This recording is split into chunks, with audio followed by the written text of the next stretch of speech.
So it is a unique story from which we can perhaps learn something more about, the possibilities of rural resistance, or village resistance, or local people's resistance in a military dictatorship.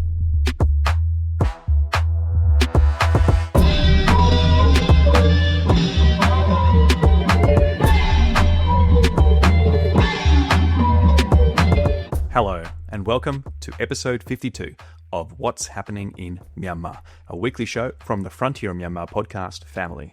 I'm your host, Luke Corbin. It's Friday, November 7. Today, we are looking back and forward at the Myitsone confluence in Kachin State with Laur Kiik, Burma Studies researcher and postdoctoral fellow at the University of Oslo. It's an interesting chat, putting a pivotal hydropower project back in the spotlight. But before that, I'll quickly cover three major developments in the news this week. First, thousands of foreign nationals have now crossed into Thailand from the cyber scam compounds in Myaware's KK Park since the military began methodically raiding the area 2 weeks ago in concert with the Karen Border Guard Force. The start of those raids coincided with the ASEAN summit being held in Malaysia, where the military was again prevented from sending high-level political representatives.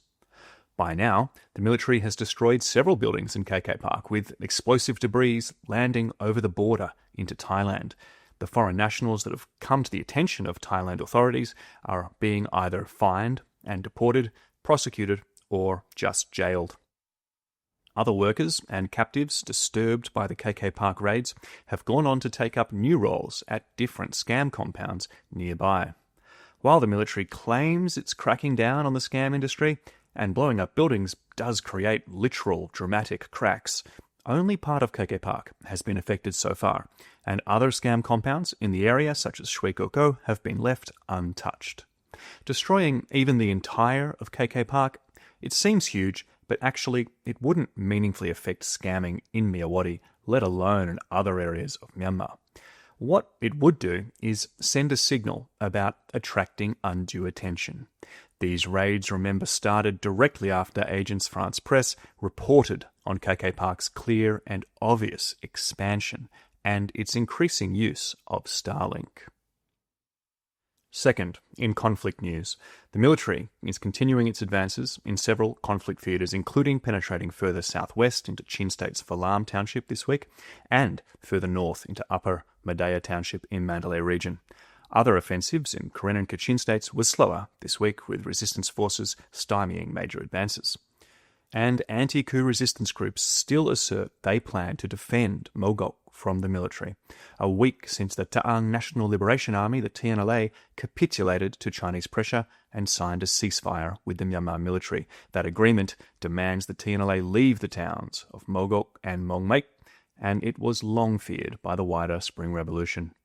Whether the post-coup armed groups can defend Mogok at all depends on whether the TNLA actually leaves the town before the military arrives, or if they stay in some capacity to escort the military in. At least that's according to a member of the Mogok People's Defence Organisation, who spoke to media outlet Myanmar Now.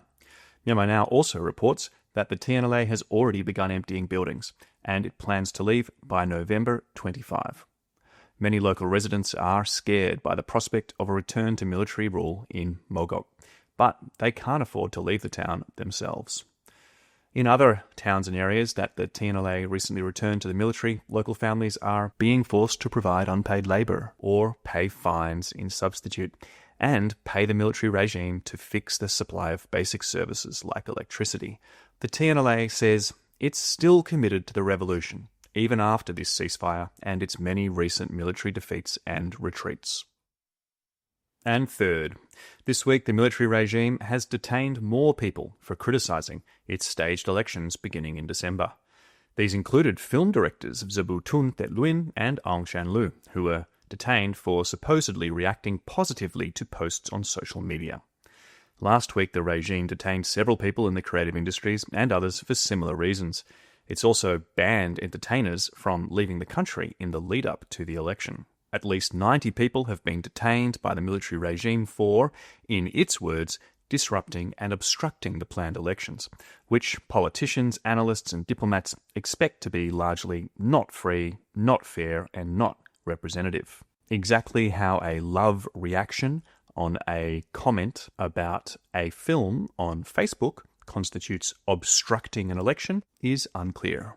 And last Sunday, Frontier published its fortnightly deep dive political insider newsletter focusing in on attitudes to the elections in Kachin State, which has only 3 townships under partial or full regime control. To read those newsletters, of course, you need to be a Frontier member.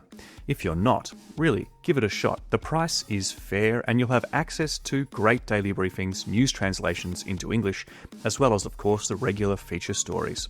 And speaking of features, this week, Mohammed Zonaid and Redwood Ahmed write about Rohingya refugees in Bangladesh dealing with deforestation, landslides, flooding and fires in the face of climate change and cuts to international aid.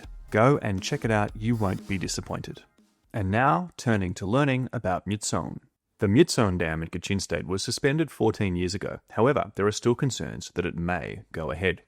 So Myitsone, it comes up regularly, in passing in this podcast and elsewhere in the discourse about Myanmar. But for people who are unfamiliar, the Myitsone Dam is kind of shorthand for a plan for several dams along different sections of the Namai and Mali rivers, which form the Irrawaddy River, the confluence about 40 kilometres north of Myitsone. This area is known as Myitsone.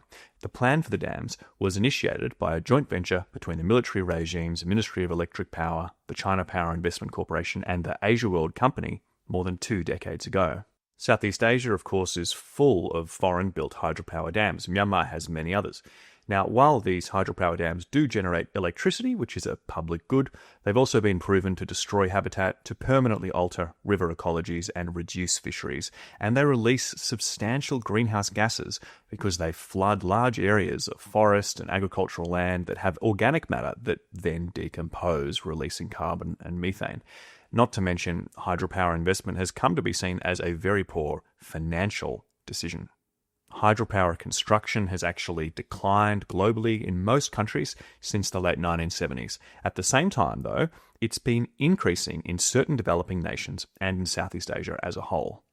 The Myitsone Dam project got as far as it did thanks to Chinese expertise, and the project had a plan to export 90% of its generated electricity to China. But after a long public campaign against the dam construction, the military's USDP administration in September 2011 suspended the project. Observers, activists, journalists started referring to that moment as a watershed for the military regime's slow, if partial, shift away from its dependence on China, a dependence that has now come back to the fore more than ever before since the 2021 coup. In April last year, the military regime established a new body to evaluate hydropower projects on the Irrawaddy River. That body works in conjunction with the Myitsone Dam's Chinese developer, which is now the State Power and Investment Corporation Yunnan, which China Power Investment merged into in 2015. Also last year, Ket Tain Nan, who is the military-appointed Kachin State Chief Minister, told local media outlet the Myitsone Journal that the military regime had received proposals from China to restart construction of the dams at a reduced height compared to the original plan. Oh, and a quick note that Frontier published an interview with that man 10 years ago. The link is in the show notes. Then in May this year, Min Aung Hlaing apparently told a regime meeting that if the Myitsone dams had gone ahead as planned, and the project was currently operational, then Myanmar's electricity problems would not exist. Of course, those current electricity problems that Min Aung Hlaing is referring to include major cities just receiving 4 or 8 hours of electricity per day, and that problem only started after Min Aung Hlaing's disastrous coup. Finally, the last reason for concern about Myitsone at the moment is that when Min Aung Hlaing has increasingly often recently met with Chinese leaders and Chinese Communist Party bureaucrats, he's reportedly repeatedly expressed to them his support for the dam. But even if the military is adamant about restarting this project, is it possible in the current political conflict environment? So will this project kick off again in newly military-ruled Myanmar? where unrestricted resource exploitation and land grabs have only increased since 2021, but the military doesn't control huge parts of Kachin State. We have an expert on the Myitsone dams and so much more in the digital studio today. I'm chuffed to introduce Laur Kiik. Laur has spent years living in Kachin areas and has researched the Myitsone dam issue from several different angles since long before the coup. He has an intimate but well-rounded understanding of what happened in Myitsone before the 2011 suspension, after the suspension during the Thein Sein and Aung San Suu Kyi administrations, and also after the coup. Laur recently published 2 articles in the International Journal of Asian Studies about rural resistance to the Myitsone project, and the links are in the show notes. Hello, Laur. Thanks for joining the show. Hi. So starting with these big players, Laur, how was the dam originally conceived of? How did it come to involve the Myanmar crony company, the military regime, and China? So the idea for a dam largely comes from the Burmese junta, from its ministries. And it was part of a bigger kind of electrification plan for Burma. And to assess this potential for a dam, they hired a Japanese company to do some initial assessments. And eventually they hired a large Chinese state-owned company called the China Power Investment to actually build and develop this series of dams. I mean, the project got kind of upgraded and expanded over the years. And so there's going to be 7 dams, a whole cascade of dams down the rivers. Then they also involved this kind of Burmese military allied company called Asia World, which many would know runs many businesses across Burma as a massive conglomerate, especially to help with building houses, relocation villages, infrastructure, as a local partner. So in the end, it's this collaboration between 3 sides. From the military regime side, of course, they wanted electricity for Burma too. The dam was going to provide about 10% of its electricity to Burma, which supposedly would be enough to electrify, perhaps most of Burma. They also wanted revenue. This would have been a large income provided from the Chinese side. And from the Chinese side, of course, there was this idea of transporting the electricity back into China, into Yunnan province, and from there further on. It was part of this kind of broader movement to try to lift up western parts of China that had, kind of left behind compared to the eastern coast, big cities, big commercial centers. It was also this particular company, China Power Investment, didn't really have a success story of investment abroad. And this was, in a way, an opportunity. A few other Chinese state-owned companies had supposedly rejected the offer to develop this dam project, the offer by the Burmese military regime. But for them, this particular company took it up. I've talked to some of the Japanese engineers who were involved and in the initial stages of kind of assessment and kind of survey and so on. This history needs further research. But my understanding is that they were not really planning to build the dam necessarily. They were just doing this kind of surveys hired by the regime. And then the regime sought out Chinese companies to build the dam. Right. And the regime initially did not consult with the local people that were living at this area, the villages that were going to be displaced by this dam. So could you tell us a little bit about that Myitsone area at the time that the dam plan got initiated? So these were farming villages mostly. These were ethnic Kachin farming villages. It's kind of the beginning of this Jimpo Kachin heartland between the 2 rivers, Mai and Mali Cup. As most of rural areas in Burma, especially at the time, there was no electricity, running water, there was little access to healthcare, education. These were people mostly doing subsistence farming. There were plantations also, there was a little trade, a bit of fishing. And gold mining was important for people as even to send kids to school as an extra source of income. The biggest village was Dampre, about 1,000 people. So from a Kachin perspective, a relatively large village. And there were smaller villages. As the project, first started and kind of appeared, it was back in 2002, 2003. And this is deep Dan Shue time, dictator, senior general Dan Shue time. A time of fear. At least when I talked with villagers and activists and different people involved in this campaign for my research, people often emphasize the fear, how when the Japanese engineers arrived, you wouldn't dare to talk with them directly because they were with Burmese state officials. When people got hold of documents that were detailing plans for a massive megadam back in 2002, 2003, very early on, also people were scared to even keep those documents. Talking openly against a Burmese military regime project was dangerous. So it was a time of disconnection. This is before 2013, 14. This is before internet, Facebook, phone lines. There was rumors, there was fear, and there was also a widespread sense that this massive megadam perhaps isn't even possible. It's like something unimaginable, something huge, like some crazy rumor. So this was a farming area, but one of the things that the history of the Myitsone movement really taught me is also that village and village are different. Village and village are not the same. And so there was these differences also locally, for example, between the western bank of the Irrawaddy River and the eastern bank of the Irrawaddy River. The river is huge. It's great. It's a great river. So it has a lot of power to kind of divide human worlds too. So there was Tampere, which was a slightly more affluent, more connected, education opportunities, networks. And then there was these other smaller villages, especially on the eastern bank of the river, where there was a local ruler, a kind of militia leader who had split from the KIO and joined the kind of Burmese military side and ruled those areas. And so there was, again, more fear, a kind of more patron-client relations, things that people had to consider.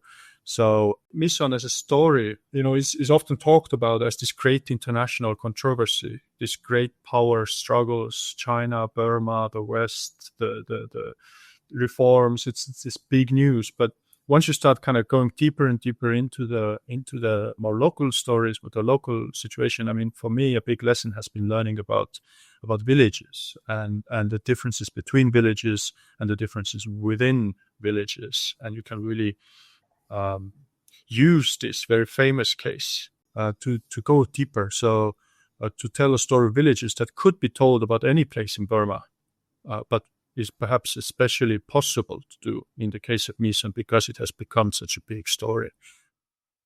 Yeah, so let's focus on how it became such a big story now, the opposition movement.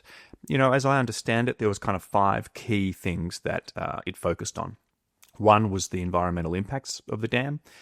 2, the flooding, reducing agricultural land, relocating local villages. 3, the fact that the overwhelming majority of the electricity to be generated was going to be exported to China. 4, a concern about earthquakes. This dam was pretty close to the Sagaing fault line.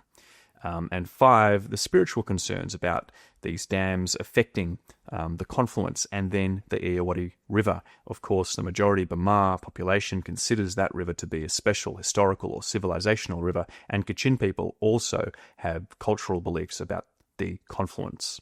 Now, you describe the resistance to the dam project as jumping scales, like from the local to the national to the international scale. How did this happen? Remembering that these disparate Kachin villages, most people couldn't easily communicate at the beginning of the resistance movement. They couldn't necessarily speak the Burmese languages. So how did this resistance movement grow and cohere and then succeed? It is a unique story. It's a really special story. And that's kind of the starting point of my 2-part articles, that no other such village-born movement, a social movement that was born in local villages, has really, quote, quote, jumped so many scales and really become such an international controversy and had changed international politics so much. So it is a unique story from which we can perhaps learn something more about, the possibilities of rural resistance, or village resistance, or local people's resistance in a military dictatorship or in an autocratic situation. So there were many bits and pieces that went into this, as you already mentioned. But one of them, of course, is location.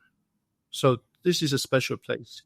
The villages in the very early years, I mean, especially Tampere village and some of the people who kind of wanted to fight and resist the dam, they couldn't really get much outside attention. They struggled.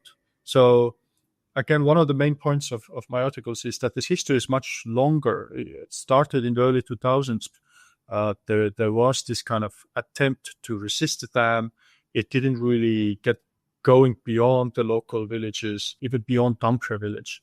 And local Kachin kind of ethno-national leaders in Myitsone city, Kachin church leaders, political military leaders didn't really join the anti-dam resistance of these villages. It took a few years.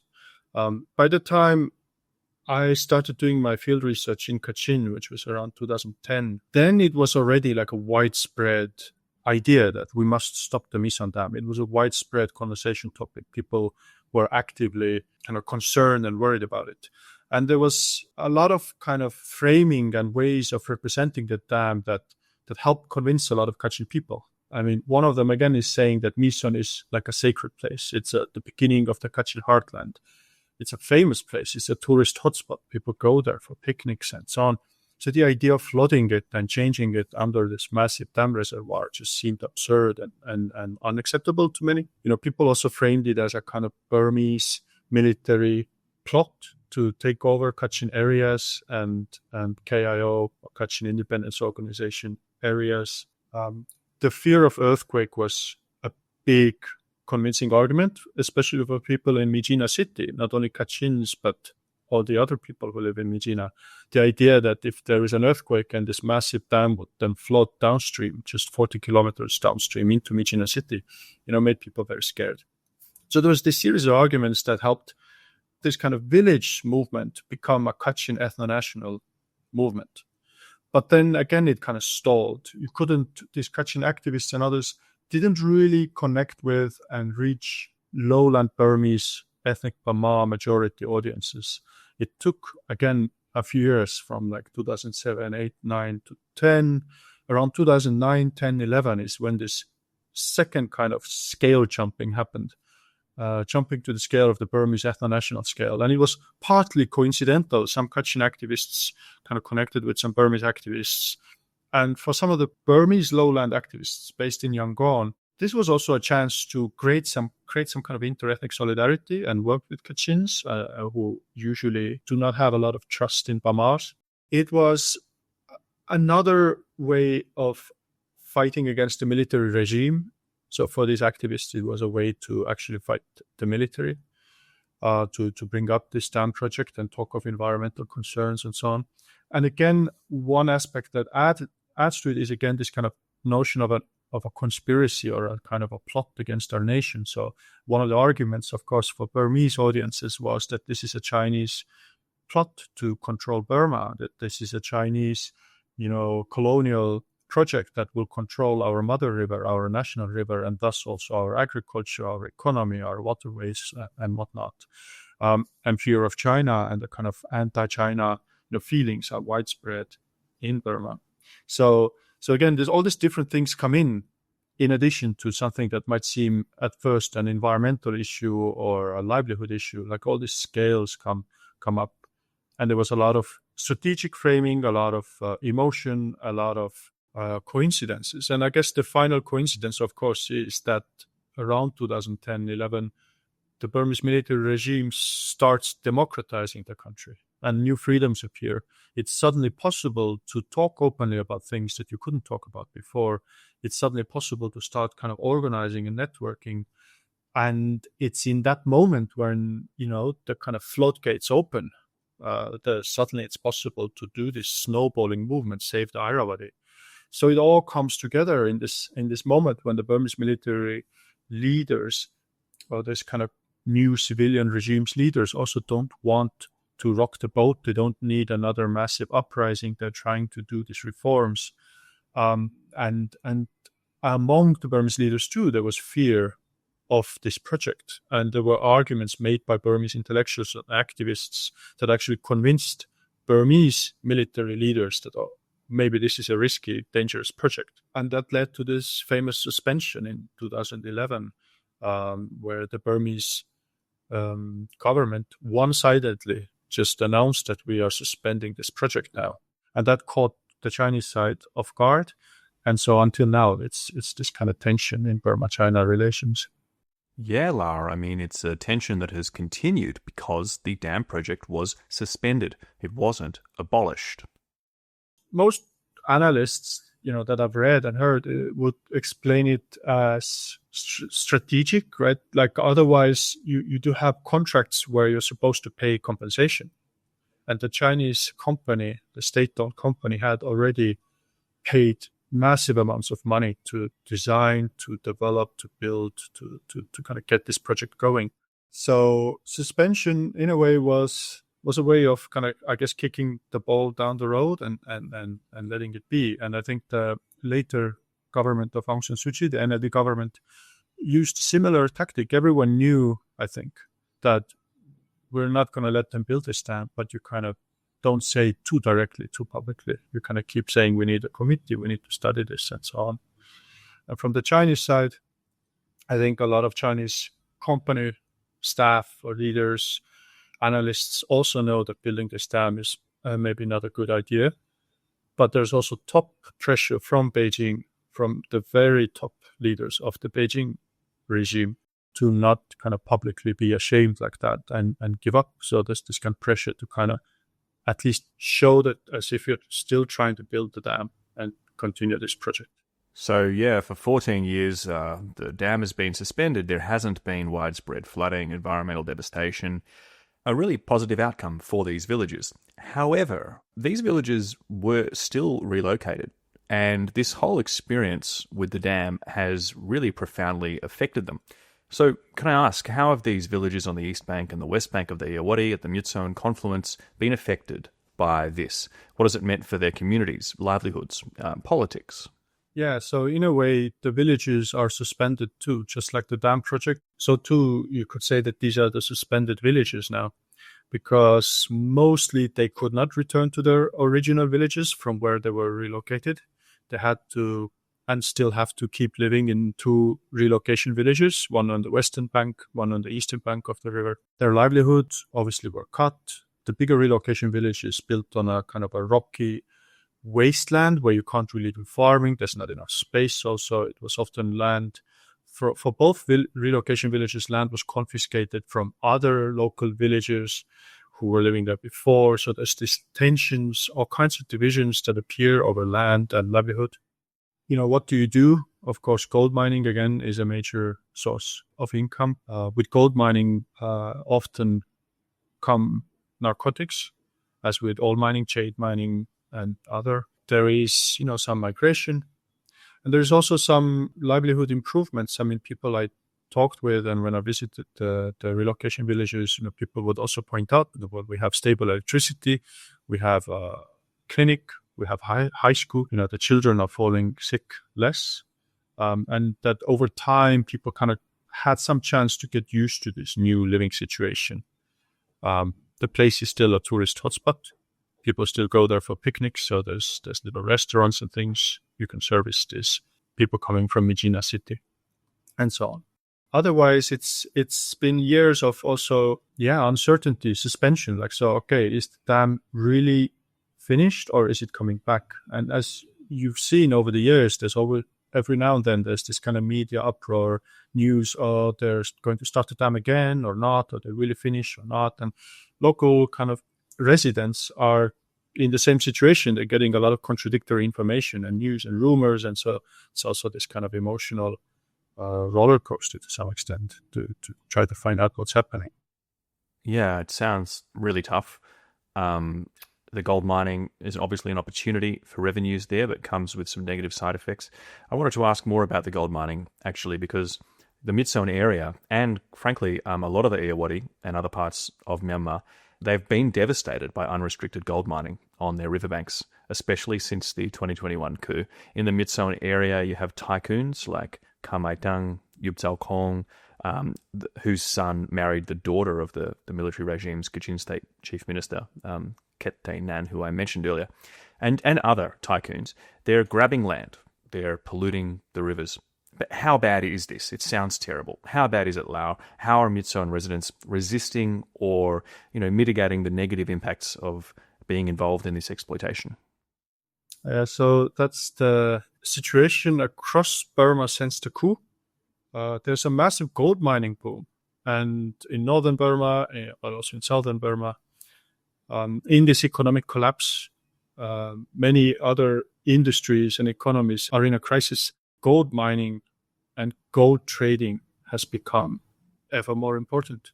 In this way, the Myitsone villages are part of a much bigger story. And so if until now we were just discussing how kind of special the story of Myitsone is, how unique it is that this village-born movement became an international political controversy and was so kind of partly successful, and what a special story it is.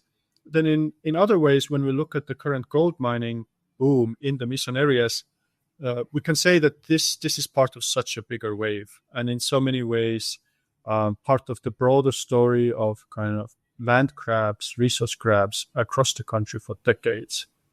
So there are a few tycoons, there's small operations, there's Burmese, Kachin, Chinese owners. In a way, everyone is doing it. Both sides of the war are taxing. So both the Burmese military and the Kachin Independence Organization are taxing and profiting from these mining operations, as has been the case with basically all resource business since decades. So if you want to resist, if you are a villager and you want to like stop a gold mining project in your, near your farmland or around the place that you consider your home, who do you turn to?